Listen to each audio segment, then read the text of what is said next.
So the New Jersey Healthy Kids Initiative and the Symposium couldn't do what we want to do and couldn't be successful without the hard work and support of many people. First, as I said, the Robert Wood Johnson Foundation, the Horizon Foundation, who's supported some of our work, Dean Robert Goodman, who's here. Thank you so much for making time for us.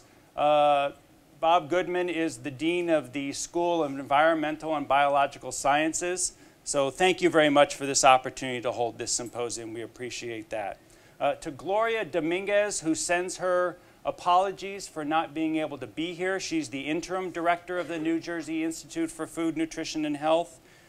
As well as from Peter Gillies. Peter is a co-PI, or was a co-PI of this project, along with Dr. Arnold Rabson. And Peter really helped us with the visioning of what this could become. And so I'm forever thankful for Peter's work in this. To Dan Hoffman, Arnold Rabson, Roger Grillo, Aaron Camalo, Peggy Policastro, Chris Gunning, and Melissa McKillop for all the work that they do to make the New Jersey Healthy Kids Initiative successful and running every day. And most importantly, to Mara Dometer. I don't know if she's in the room. She's probably running around. You've probably met her, and if you haven't, please say hello to her. Please say thank you. She works her tail off to make this symposium great, but also to make the work of the New Jersey Healthy Kids Initiative great, and I'm so thankful that she's a part of the team. So logistics. Our bathrooms are hidden a little bit. So if you walk out the door, out this door, turn left down the hall, and there's a corridor on your left-hand side, and you'll find the bathrooms there. Please go whenever you feel like going, but of course we'll have some breaks throughout the day that will be bio breaks for you. So we're going to try our best to stick to time, so you're all out here. We will probably finish a little bit early, is my guess. I won't promise that, but we'll definitely finish on time. So that means we're going to try to corral everyone into the next session after breaks and after lunch as quickly as possible. So social media. For all of you who tweet, please follow us at New Jersey Kids Health. Hashtag us at NJHKI. And we also have our Rutgers IFNH Twitter feed. So please tweet all you want from this conference. We'll start following you and the things that you send. Also, we have a Facebook page. So please like us on your Facebook page. It sounds like I really know what I'm talking about when I'm talking about Facebook, right? So please like us on Facebook. It's another way to connect with us. And of course, we have a website that is on the back of your programs, where you can check out everything great about NJHKI. We're going to be videotaping, and you probably saw a photographer here. Just making you aware that that's going to be happening. If you feel uncomfortable about that, let us know. And we'll have a discussion about what we can do to make you feel more comfortable. We're going to have evaluations. So please, we want to make ourselves better. We strive to make ourselves better each and every day. And with this symposium, our first symposium, we know there will be opportunities for us to improve. We embrace that. So please, give us your advice on how to improve our symposia as well.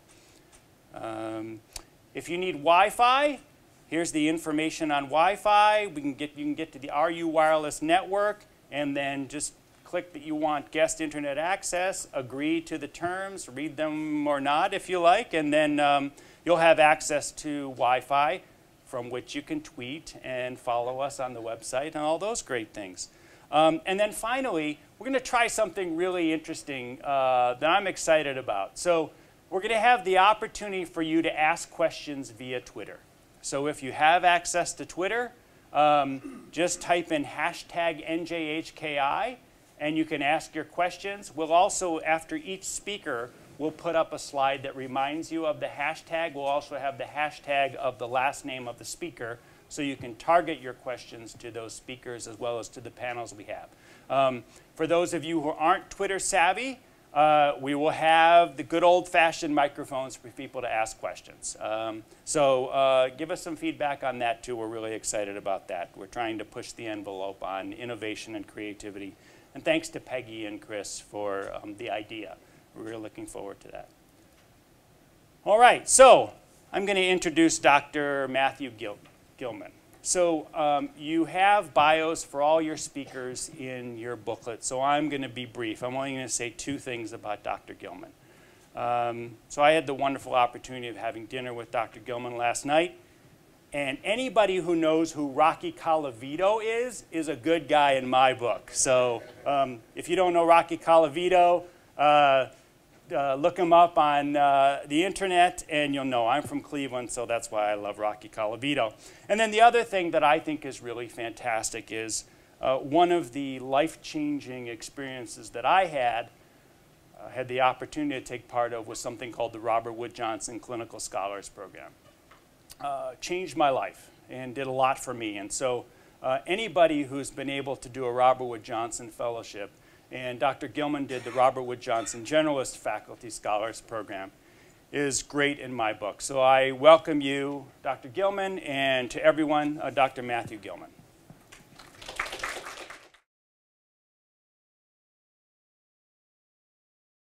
So today, I wanted to tell you a little bit about our NIH program called Environmental Influences on Child Health Outcomes, otherwise known as ECHO.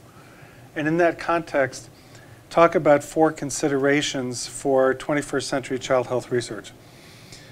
One, we're calling solution-oriented research, which is about creating evidence for impact on policy programs and practices. Talk to you about a novel health outcome we're calling positive child health, which is not merely the absence of disease, but it's about positive attributes of health in kids. The third is there's a lot of talk about precision medicine today. I wanted to make a few comments about precision prevention, things about mechanisms, about prediction, about big data and tailoring interventions, and then end with some comments about best practices for transdisciplinary team science, because science today is not generally one principal investigator in a lab, looking at a protein more and more deeply. It's really about multidisciplinary, interdisciplinary, even transdisciplinary teams. Our mission of ECHO is to enhance the health of children for generations to come. And our guiding principles are teamwork, responsibility, impact, and value.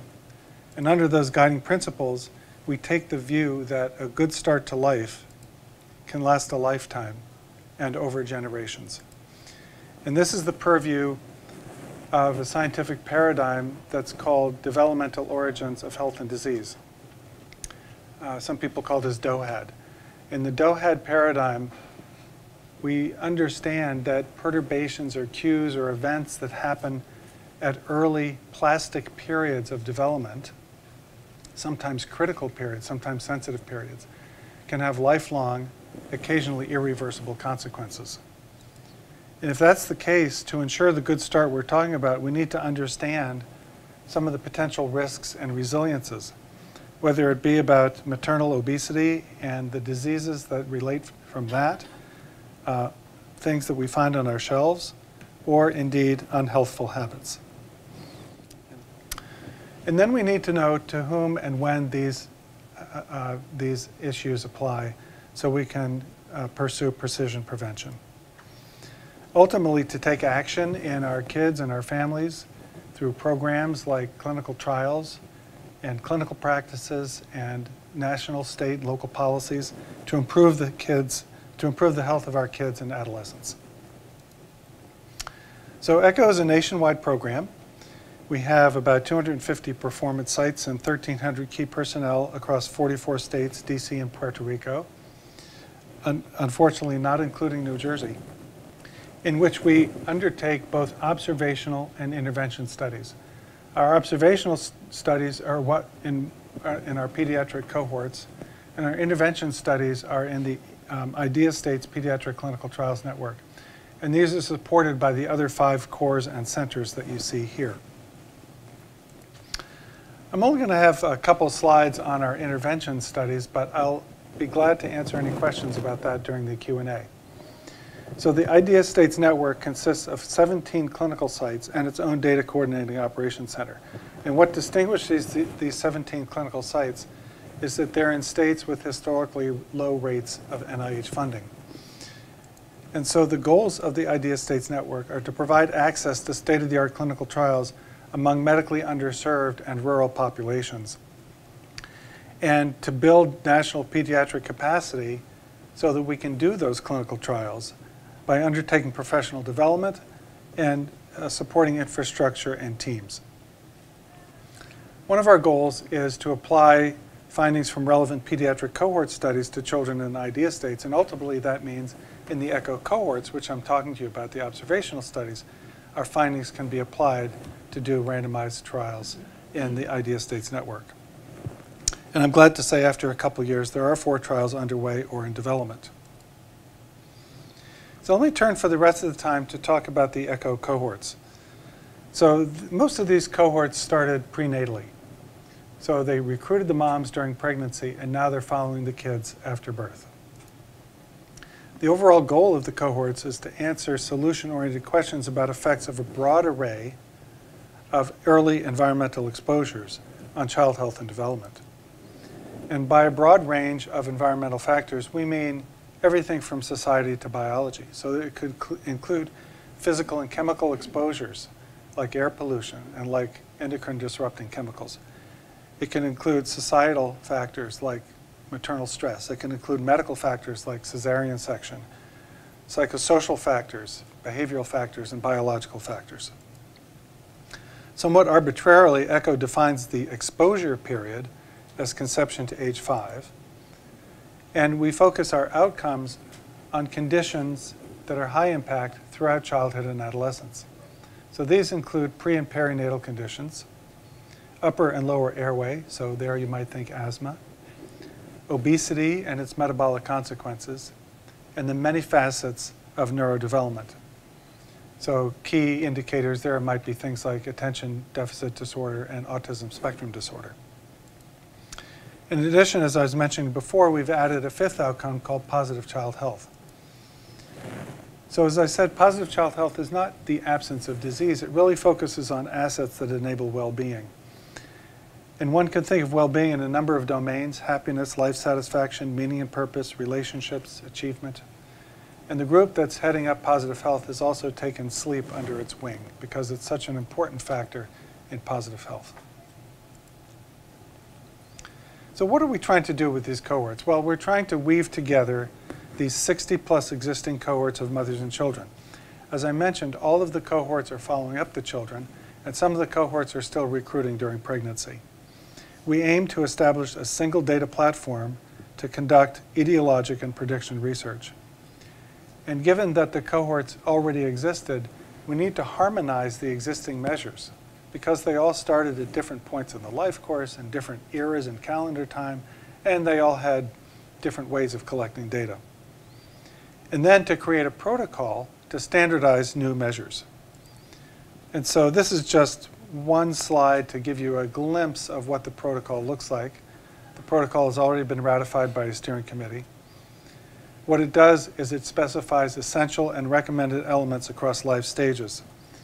So in this table on the left, I'm not meaning for you to memorize any of this, just to show that there's a range of domains: family, mother, child, father. This is just a few of them.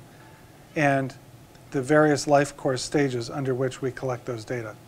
And on the right-hand side, since this group is really interested in diet and activity and sleep and obesity, you can see here some of the variables that the protocol recommends collecting in these various domains. I just wanted to point out that in terms of obesity and adiposity, skin fold thickness as well as body mass index are essential for all cohorts. And then there are subsets of cohorts that are assessing things on a deeper scale: microbiome, epigenome, metabolome, and some actually looking at transcript. So you can think of the ECHO-wide cohort as weaving together these 60+ individual cohorts into a platform with many people, many layers of data over many stages of the life course. So the promise of this is 50,000+ children and their families to address research questions that no single cohort or even a few cohorts can address alone. It's meant to be a nationwide research collaboration and a resource for the entire scientific community, not just the people who are funded by ECHO. And through that, we want to address solution-oriented research. So let me turn to that as my first sort of vision for science in the 21st century. So Robinson and Serrard a few years ago suggested that you should do a research study only if, one, you know what you will conclude from each possible result, and two, the result may change how you would intervene to address a clinical, policy, or public health problem. So solution-oriented research and the questions that ally with that are so what questions whose answers lead to impact on child health through programs, practices, and policies. And in ECHO, we're trying to say that this paradigm applies not only to intervention research, which it's sort of easier to see how those results would apply, but also to observational cohort research. Here's an example from one of the ECHO cohorts looking at body mass index trajectories over the first 12 years of life. So on the left-hand side, you can see body mass index trajectories of those infants and children based on whether their parents were obese or not.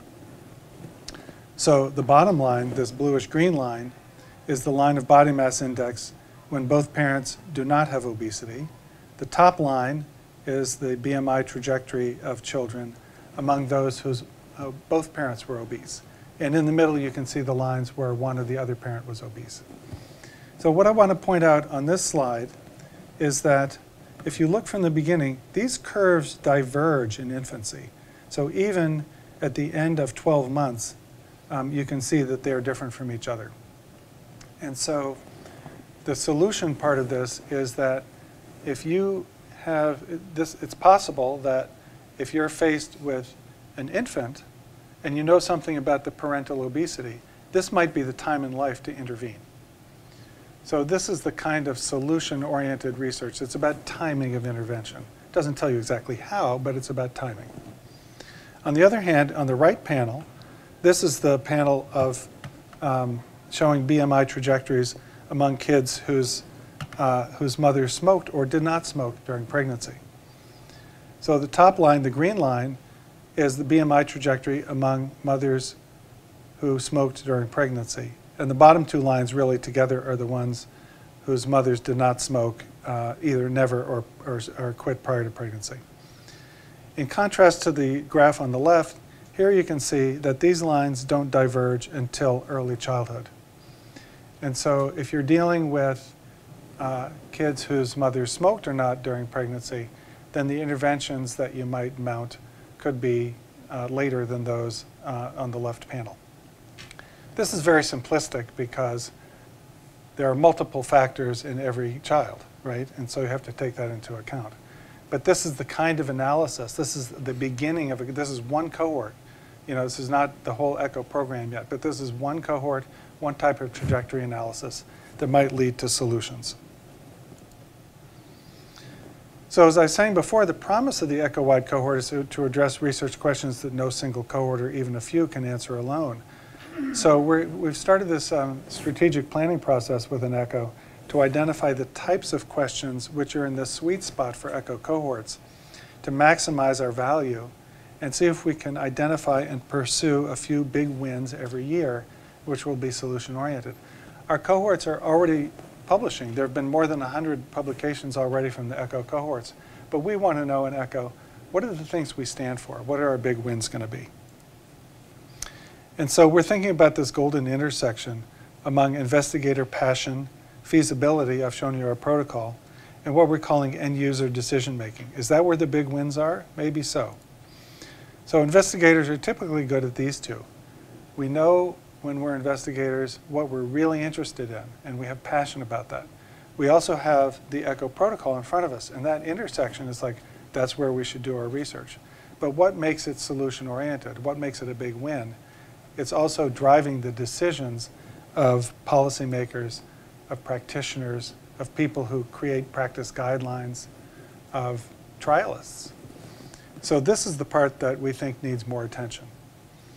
So what we're starting to do within ECHO is try to foster interactions with end users. So trialists, including in the Idea States Network, public health programmers, guideline producers, policymakers, and of course our participants.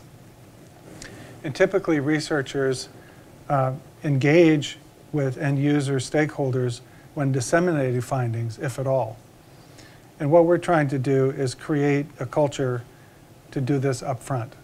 So we already are informed by what the end users want to guide selection of research questions. So this principle is very similar to community-based participatory research. And I think that's something that I've heard you talk about in terms of your Healthy Kids initiative. So it's an engagement up front to try to drive the questions and the designs and the analysis. So next, let me make a few comments about positive health. So you can think of health as a spectrum with resources that are challenges or strengths. So on the left-hand side of this graph, this is where health science traditionally focuses. It focuses on challenges. It focuses on disorders, illnesses, impairments, risk factors rather than resilience factors. Whereas positive health focuses on strengths. It focuses on assets. And in fact, if you look at the instruments that we use to measure health, they're usually sort of skewed towards the challenge end. It's actually kind of hard to measure what's on the positive end. And so this is what we're trying to do with the ECHO positive health outcome, which I mentioned before, some of the domains in. And 5 of our cohorts actually recently undertook a positive health pilot study to address the extent to which chronic illness in kids is related to 2 domains of positive health outcomes. One is global health and one is life satisfaction. So these 5 cohorts administered scales to caregivers. There were 1,360 caregivers representing over 1,600 children aged 5 to 12 years with a mean of 7 years. Data harmonization, as I mentioned before, is a challenge. And in the ECHO-wide cohort, our Data Analysis Center will be using really modern techniques of mathematical modeling to do harmonization. But for this pilot study, it was basically because people measured chronic illness in different ways. For this pilot study, the investigators just reduced it to yes or no. So if you had a chronic illness, it was a 1. If you didn't, it was a 0. And just jumping ahead to the results, here you can see that when the outcome is global health, the chronic illness was related to a 6-point reduction. So a standard deviation on this scale is 10. So this is about 2/3 of a standard deviation of global health. So if you had chronic illness, you were less likely to report positive global health. So chronic illness is related to less global health. You can also see some of the other variables here. So global health is also related to race, ethnicity, and to child stress. On the other hand, when they looked at life satisfaction, they found that chronic illness was not related to life satisfaction. So whether or not the child had a chronic illness, life satisfaction was about the same. And here you can see, again, some of the other covariates related to life satisfaction. So this, I thought, was a really interesting result from a pilot study because it shows that life satisfaction can exist in the presence of chronic illness. And so our contribution, our challenge in ECHO as a whole, is to identify and quantify the resilience factors for positive health in children with and without chronic illness. So I think positive health is a very nice outcome as we move forward in the 21st century. It's very child-centric. A lot of other outcomes we think of as conduits to adulthood. But children count themselves too, and how they experience the world. And so this is an outcome that's about the children's experience themselves. And it also helps us to cut across disease silos. We know that obesity and asthma exist together. We know that obesity and neurodevelopmental outcomes exist together. What ties them? What ties them? Well, sometimes you can look at them together, but sometimes you want an integrated outcome like positive health. A few comments about precision prevention. So there's a lot of talk about precision medicine in the world today. And I'm going to make the point that when we're dealing with kids and public health, it's more about prevention than it is about treatment. So most of precision medicine so far has been about treatment, typically, say, in pharmacogenomics and cancer, where it's been extremely successful. But there's been less focus on prevention. So ECHO becomes a nice lab for this because of the large diverse cohort and the intervention network. So I'm going to start by asking the question, why do we care about mechanisms? I'm going to make the distinction between prediction and etiology, to say that with big data come big responsibilities, and then introduce this notion that computational system science might help us in tailoring prevention interventions. So why do we care about mechanisms? So you often hear scientists say, well, if only we knew the mechanism. And my question is always, if only we knew the mechanism, then we could what? Synonyms for mechanism in the kind of population studies that we do include pathways or explanations or mediators. The best definition I ever heard for mechanism was by Tom Insel, who was the former director of the National Institute of Mental Health. And it says a mechanism is one level of reductionism lower than you work in. I think that really is a great definition. So let's think about something that a lot of us consider in this paradigm of developmental origins, which is the role of epigenetics. So many of you may have heard of epigenetics. Genetics is our DNA code, right? So that's the C's and G's and A's and T's. Epigenetics sits above genetics. It's the signals that turn on and off our genes. One of the major attributes of epigenetics is methylation of DNA. So when these CPG sites get methylated, they often turn off genes downstream. That's why in development, you start with a pluripotential stem cell, but some cells become liver, and some become brain, and some become heart, and some become skin. That's all epigenetics. And so we're often interested in this DOHAD paradigm of prenatal exposures, and I showed you a whole range of exposures, and how they relate to outcomes like adiposity, in your case, and how that's mediated through mechanisms like DNA methylation. So here, epigenetics is what we call a mechanism. So it's an intermediate between these pre- and perinatal exposures and the child outcomes. And because it's a surrogate outcome, it makes studies feasible. So if we're thinking about doing studies from exposures to outcomes, and they take a long time, if we knew that DNA methylation was related to those outcomes, then we can look at the exposures in relation to the DNA methylation. It's like cardiovascular risk factors like blood pressure or cholesterol in adults, right? We often use those as outcomes of studies because we know they're related to heart attacks and strokes. So we do observational studies and trials where blood pressure is the outcome or cholesterol is the outcome. So this is a way of making studies feasible.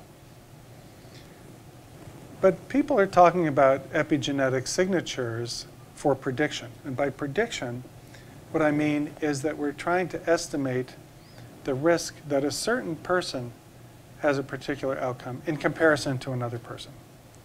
So it's not so much about groups anymore, it's really about individuals. What you try to do as a clinician, right? You try to say, okay, I have a patient in front of me, what's the risk that he or she is going to get blah, blah, blah, and therefore what am I going to do about it now? Prediction is actually quite a high bar for science. And I wanted to distinguish etiology from prediction, so you know what I mean. So etiology is what we mostly do in cohort studies and what ECHO is mostly about. Not totally, but mostly about. So in observational studies like cohort studies, we're trying to describe an unbiased, perhaps causal relationship between an exposure and outcome, independent of other exposures. And here we develop conceptual models. The fancy name for that is directed acyclic graph, or DAG. And we look for our confounders and our moderators and our mediators. And we ultimately come up with a measure of an effect, often termed a relative risk. as opposed to prediction, where we're trying to use values of all relevant variables to make prediction about individuals. We sometimes call those clinical prediction rules or populations. And here we're interested in all the variables that we can put into the model, not just the ones that are modifiable.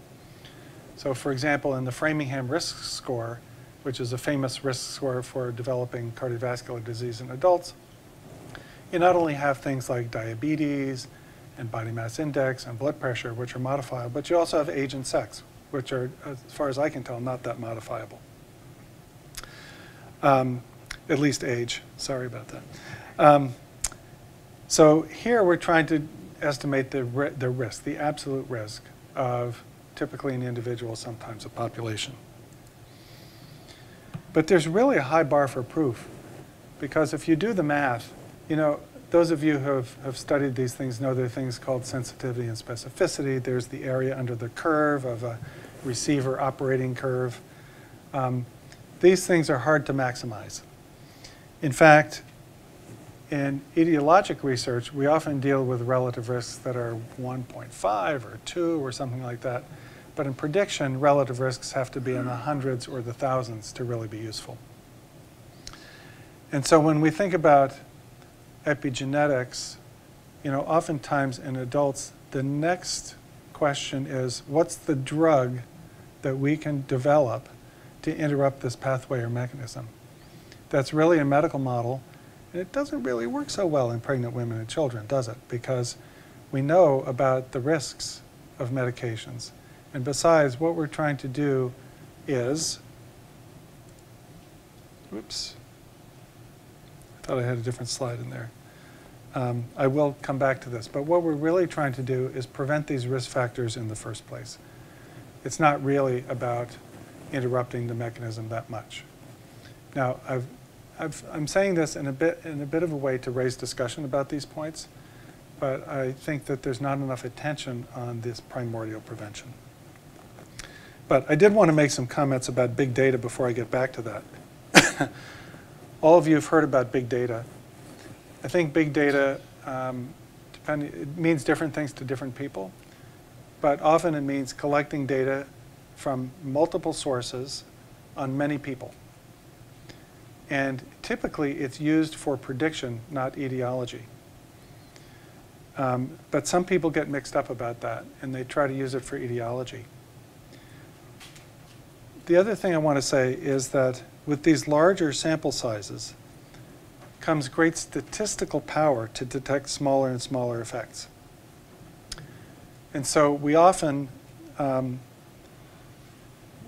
I'm going to say with great power comes great responsibility, because we often see effects where people say the p-value is very small, but the p-value is not about the effect size. And what we're really interested in is the magnitude of effect. The other thing, this is kind of especially true of omics, so you see genomics and now epigenomics and metabolomics, where there's all this emphasis on the p-value. And sometimes we forget that, for example, when you add up all 961 single nucleotide polymorphisms that are known to predict obesity, it predicts only about 5% of the variance of obesity. So we really need to pay attention to those effect sizes. So big data can sometimes be a shiny object. We need to pay attention to what is the solution-oriented question when we're analyzing big data.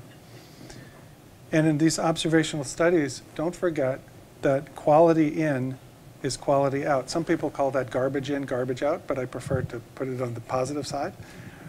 So whatever data you put in, that's the quality of it, and that's what you'll get out on the other side. There's a lot to do with curation, with harmonization, and again, prediction is not etiology. Okay, so now let me go back to what I was saying about epigenetics or other mechanisms. So long ago and far away, Bradford Hill created some criteria for causation. And one was biological plausibility. And I see a lot of these mechanisms in that realm. You know, we think about elements of causality like the strength of effect and no biases and things like that. But one is, do we have plausibility across biological phenomena? And these mechanisms tend to tell us, in fact, epigenetics is a really nice one. It's pretty easy to communicate to people. When you see these mice that have different coat colors and things like that, that epigenetics is at that level, that archaeological level, which I think is good for communication. So again, if we have, exposure, epigenetics outcome, and the epigenetics is really an explanation, then we have some rationale for primordial prevention, which means intervening on that exposure, either to prevent it in the first place or to ameliorate it. So, so this tells us about modes of transmission, about timing for intervention, and a number of things like that trajectory analysis I was showing you earlier. So primordial prevention is really about optimizing the social behavioral milieu starting at conception or before. And in obesity, it's about avoiding maternal obesity or excess gestational weight gain or gestational diabetes or maternal smoking during pregnancy in the first place. It's not primarily a medical model. And so when we're talking about precision medicine for kids and public health, I do think we're mostly talking about prevention, not treatment. It can invoke above as well as below the skin factors.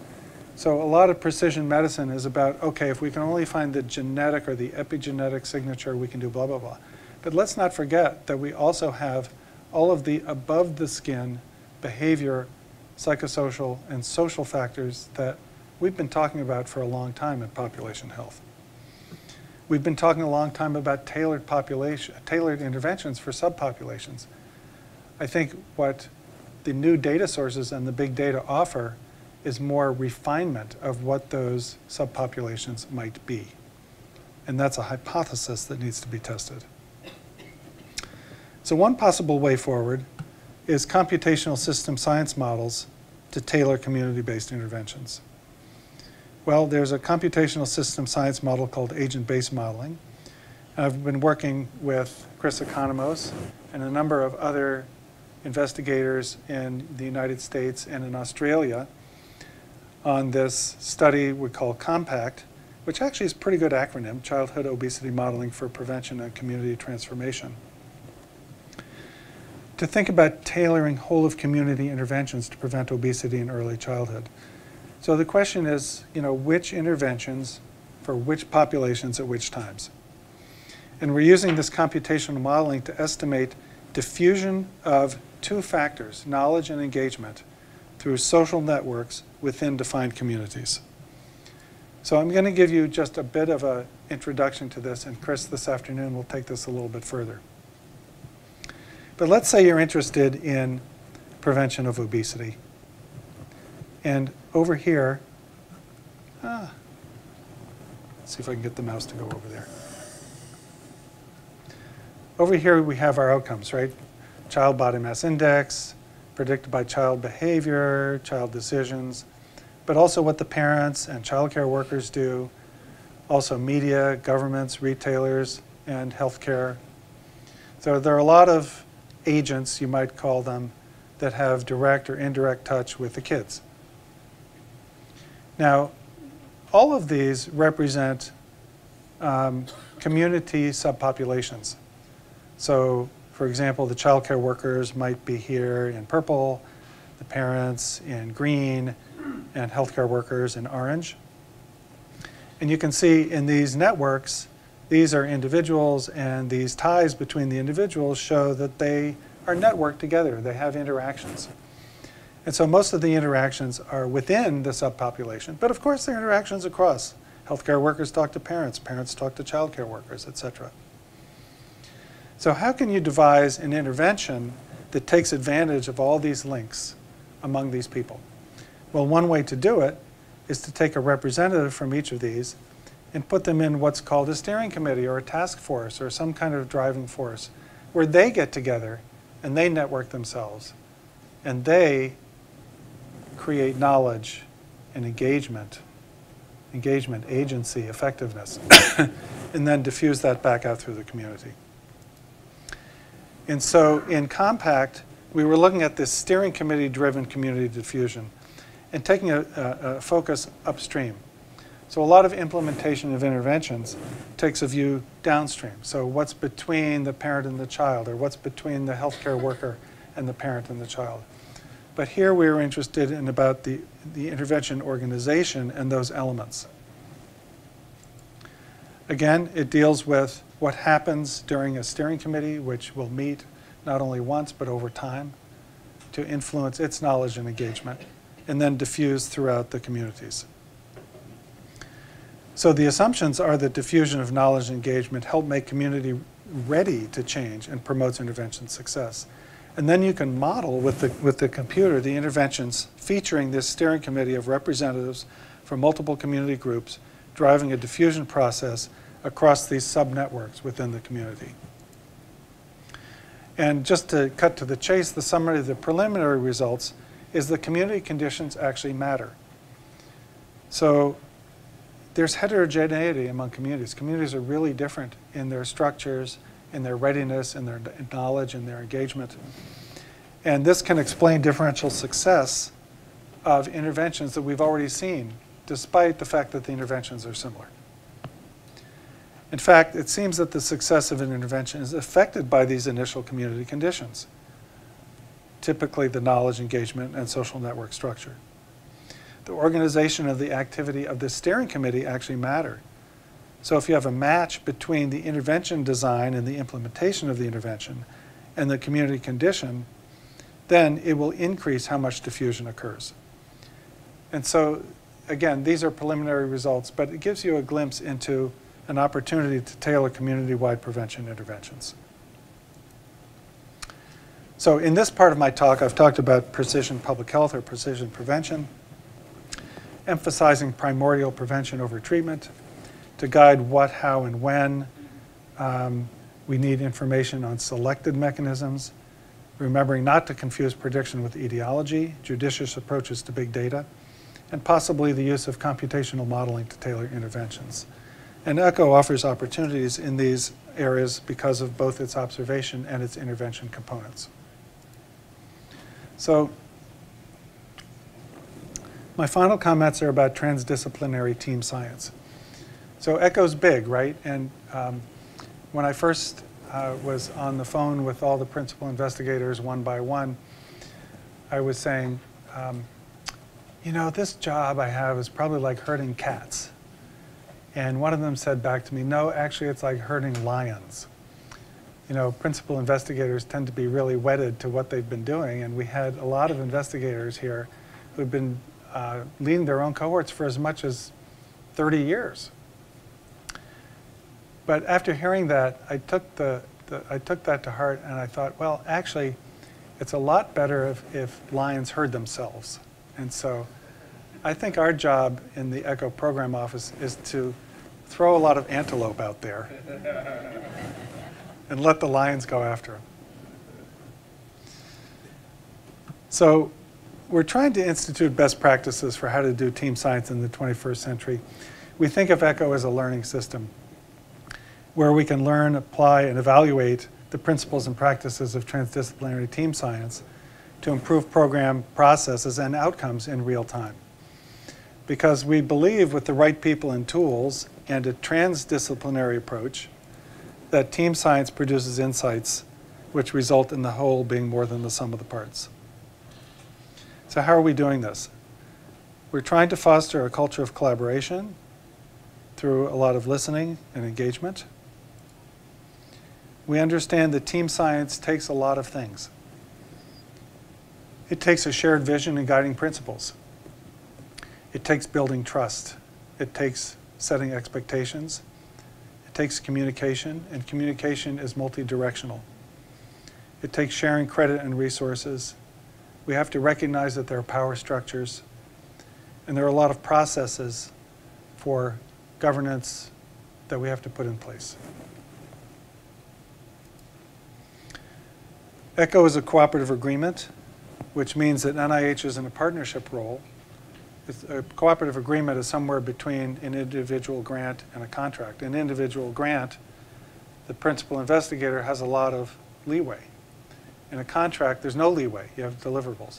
In between, there's a cooperative agreement, which works well for these big teams, because NIH is in a partnership role. We tend to set the vision. We set boundaries because NIH has rules. We course correct. And if there's anything to do with resources, we make decisions. So that's sort of our purview. But within that, the investigators really drive the science. And ECHO is working together through multiple committees, task forces, working groups, writing teams. These numbers are actually underestimates now. And so this is the way we get our work done. So what have I tried to say this morning? Well, first, don't forget to focus on the kids. I think if we focus on the kids' health, then everything else comes along with it. I've talked about solution-oriented research, prioritizing evidence for impacts on policies, programs, and practices. The idea of working with our end-user stakeholders up front to drive those processes. We talked about positive health, which is an outcome that cuts across disciplines. It's child-centric, and it's a new area of research. I see that I've repeated focus on the kids here. Precision prevention. We like to look at mechanisms, but in kids and public health, I think the mechanisms really support etiology and thus primordial prevention. Big data can be a shiny object. Let's use it judiciously. Tailoring interventions is not new, but we need new ways. And so ways of tailoring interventions might be new and effective. And I've talked about best practices for transdisciplinary team science, which I think is really needed for large projects, including cooperative agreements, which I think you'll see more and more of in this space. Thanks very much. This says, if they ask you anything you don't know, just say it's due to epigenetics. So I'm glad to answer any questions with the answer being epigenetics. No, I'm glad to.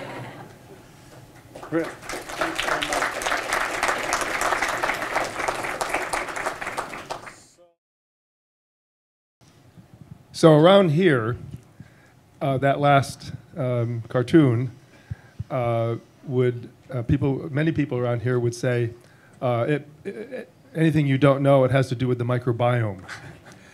And I wonder if you draw your version of connect those two dots, epigenetics and the microbiome, and related metabolism of the other genome in us. Yeah, thanks for that question. Yeah, it could have said, if you don't know the answer, it's due to the microbiome.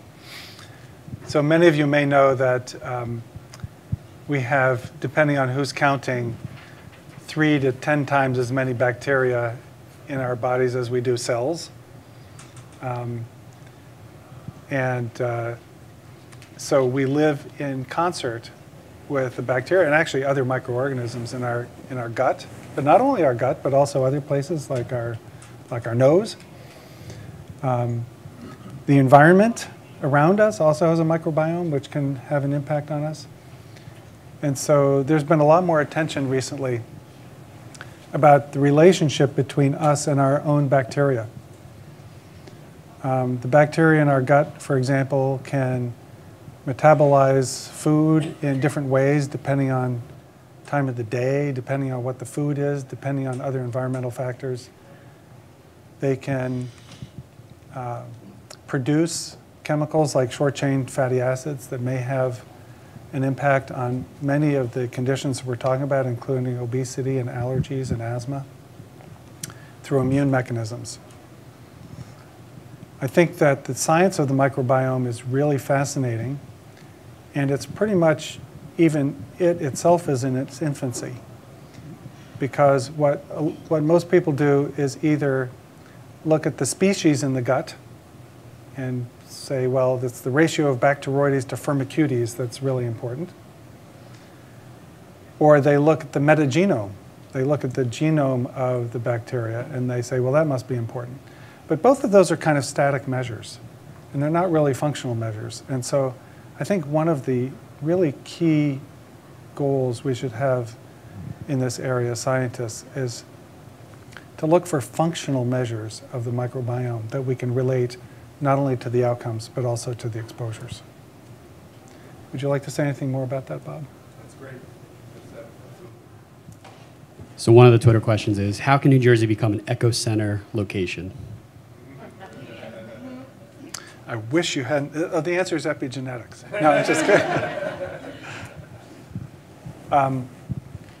So all of the grants to create the ECHO cohorts are done. That's the bad news. The good news is that soon, I'm guessing within a year or two, we'll be more open for business for non-ECHO investigators, not only to do analyses, but certainly to write grants, whether they're investigator initiative R1s or others, to take advantage of the cohort data. On the Idea States Network side, we are collaborating with other networks of NIH, which are in states other than the Idea States.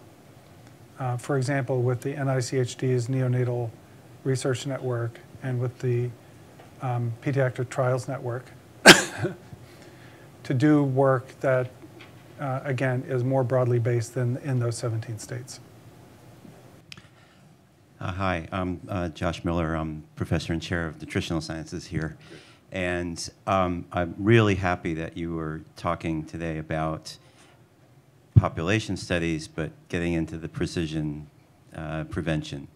I think I want to emphasize there's a big challenge here, and that is you talked about big data getting to smaller and smaller and smaller effects. But we have to distinguish between a small effect that it affects everybody in the population and a small effect that's due to large effects in certain subgroups. And what I think we really need to be getting down to is, can you get down to small groups or even individuals and say, look at everything, and say, this is an individual who will almost assuredly benefit from this intervention that we're going to do. And I think that's our goal.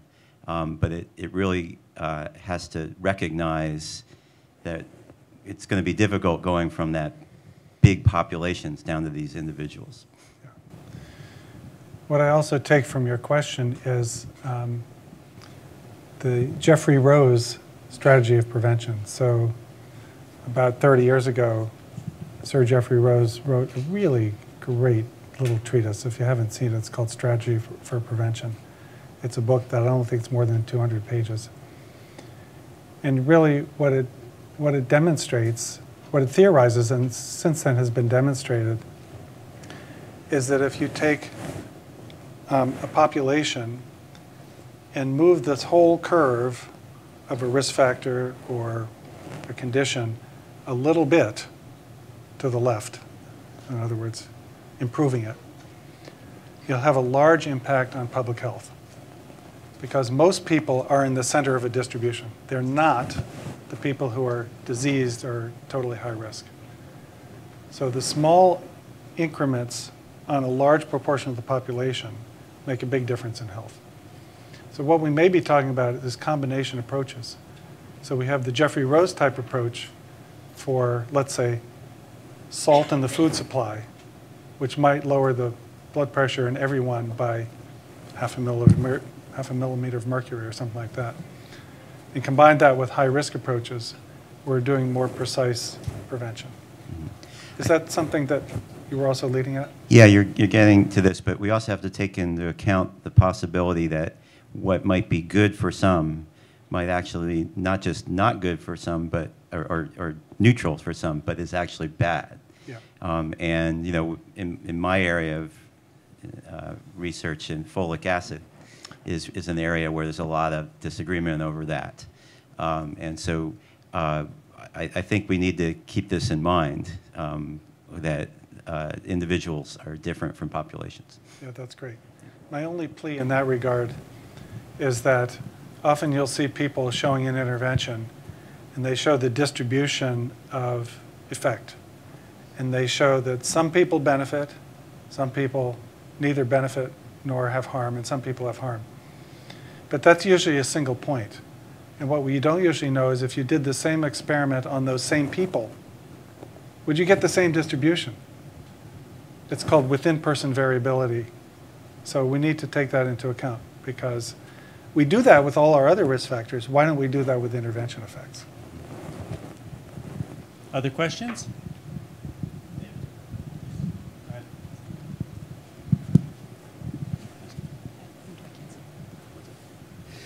Another Twitter question. Why do you think maternal smoking is related to a child's BMI? Ooh, that's a really good one. So it's paradoxical, isn't it? Because maternal smoking is really one of the best known factors that's related to lower fetal growth. So when a mom smokes during pregnancy, the baby grows slower and comes out at a lower birth weight for gestational age. And yet, almost all of the studies show that children of mothers who smoke have higher body mass index than children of mothers who don't smoke. It appears that in some studies, this period of rapid relative weight gain is after infancy. So in the second and third year of life, children of mothers who smoke seem to gain adiposity at a higher rate than children of mothers who don't smoke. Animal studies do show that when you administer nicotine, that the offspring, when you administer nicotine to the mother, the offspring are heavier.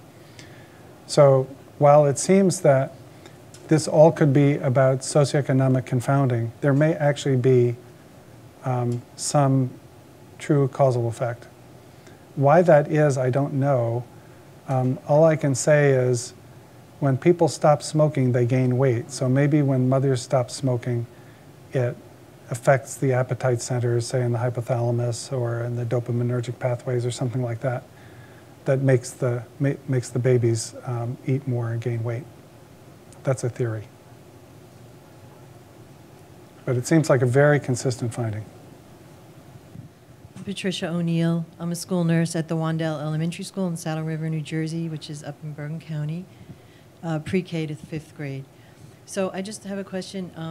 What role does the paternal epigenomics have, in all your studies? Yeah, that's a really good question. There's some animal studies now that show that the paternal genome, the paternal epigenome, DNA methylation, probably has an effect into the next generation on things like behavior and neurodevelopment. And there are now some human studies that are looking at the paternal DNA methylation, typically in sperm, and what effect it might have on the kids. I think the jury is out. There are a few cohorts in ECHO that are looking at that, but few compared with the ones who have data on the mothers. I think it's a really interesting area because typically we'd say, well, if you saw an effect of moms but not dads, that's one way of showing that the prenatal environment has an effect. But if you didn't show a difference between moms and dads, then you'd say that the prenatal environment doesn't have an effect. Well, that's not true anymore, because both moms and dads could have epigenetic effects on the kids.